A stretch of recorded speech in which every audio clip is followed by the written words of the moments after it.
For this session, Cornea 4, we move to the last paper, Dr. Sonali Prasad, on individualized corneal cross in ultrathin corneas, cross-linking, I guess you mean. Very good afternoon, everyone. My topic is individualized corneal cross-linking in ultrathin corneas, the sub-400 protocol in Indian population. So keratoconus, as we all know, is a slowly progressive non-inflammatory ectatic disorder which leads to bulging and thinning of the cornea, leading to irregular astigmatism. Depending on the grade, it can be managed with the help of glasses or a transplantation may be required. So C3R is a procedure to stop the progression of keratoconus. In this, when the riboflavin reacts with UVA, it forms reactive oxygen species, forming the covalent bonds.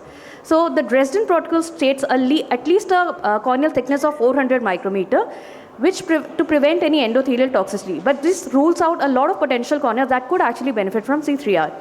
So options in thin corneas had been hypoosmolar riboflavin or contact lens assisted collagen cross-linking or a customized epithelial debridement. But all have had to have some or the other drawback. So in 2017, an algorithm was published by Sir Hafezi et al. To predict the biomechanical stiffening effect. And on this, they came up with a sub-400 protocol to find an individualized corneal cross-linking. A due permission was taken by Sir Hafezi et al. To use his protocol in our population. So our research question was, is sub-400 protocol effective in halting keratoconus progression in thin corneas less than 400 micrometer? So this study was conducted with accordance with Declaration of Helsinki, and ethics committee approval was taken. It was a prospective interventional case series conducted between July 22 to 23 December at Sadhguru Netra Chikitsalaya, Chitrakoot. So we included patients with stromal thickness less than 400 micrometer, and a progressive ectasia was defined as anterior keratometry or decrease in corneal thickness 10% in 1 year follow-up. Primary ectasia was taken in age group 9 to 19 years, and for non-electronic records, maximum K was taken to evaluate. The exclusion criteria was any patient with inadequate medical history or drug allergies. Frequency of assessment was done at preoperatively, 1 month post-op and 1 year post-op. We assessed the CDVA, refraction, biomicroscopy and demarcation line on ASOST with endothelial count. So the method of C3R was as similar as any other conventional method. We used Peschke-H hypertonic 0.1% riboflavin with Omni cross-linking systems, no financial disclosures. After doing the riboflavin soak, the pachymetry was done 3 times in the thinnest area, and average thickness was taken to find the duration of individualized radiation. So this table was given by Sir Hafezi et al., where he had coordinated for every stromal thickness what should be the duration, and according to that the demarcation line on which it would fall. We took a target of 70 micrometer demarcation line from the endothelium to keep a safety margin.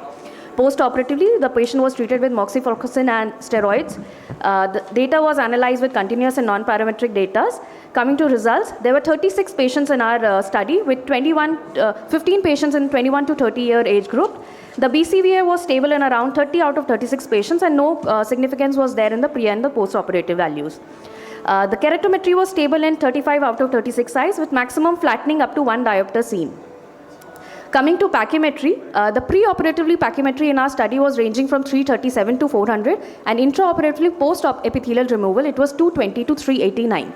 The demarcation line that was measured after 1 month on ASOST ranged from 210 to 378. This is a scatter plot diagram showing the relation between the demarcation line, and the orange line is the 70 micrometer safety line, and we can see around 11 readings were crossing the safety margin. This is another plot between the total energy and the time, and the demarcation line and the time, and both the graphs are not correlating with each other, thus denoting that the demarcation line was not actually following the algorithm. So these are some of the pre and the post-operative image of the patient who underwent the sub-400 protocol.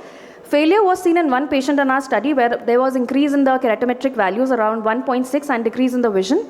Success was seen at around 35 patients and a 97% of success after 1 year follow-up. So this was a patient who failed on C3R having increase in the keratometric values. Coming to discussion, we have attempted hypoosmolar riboflavin, but the results show a difference in the increase in the corneal thickness during the hypoosmolar riboflavin.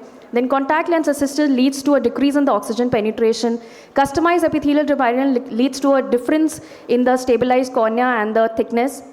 So Sir Hafezi et al. Came with a sub-400 protocol where there was a success rate of 90% seen in his patients, but he commented that the demarcation line did not predict the treatment outcome, and it was unlikely related to the extent of CXL-induced quite comparable to our study. In our study, at 1 year post-op, the keratometry was stable in around 35 patients, no significant difference in vision, endothelial count was stable, and the demarcation line followed the algorithm to around 69%.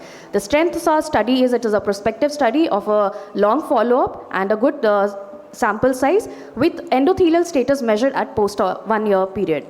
The limitations are 36% of the eyes are beyond the age group of 30, and we haven't assessed it below 14 years of age. No control group was there in our study, and it has not been compared with any conventional. So in conclusion, the sub-400 protocol was able to successfully prevent KC progression in thin corneas as thin as 220 micrometer with a 97% of success rate at 1 year. Thank you. Thank you. Any question? Or why did you say that a limitation of the study was because 36 patients were over the age of 30? Why is that a limitation? Ma'am, we could not use in the age group of 10 to 20, which is the maximum age where the keratoconus progresses. So most 36... Well, I'm going to interrupt you for a moment. Yes. Actually, keratoconus can even progress even age 60 Yes. or above. Yes, ma'am. So Yes, why ma'am. is it a limitation then? We could not target the younger age group in our patients. So there were less patients in the younger age group. Okay.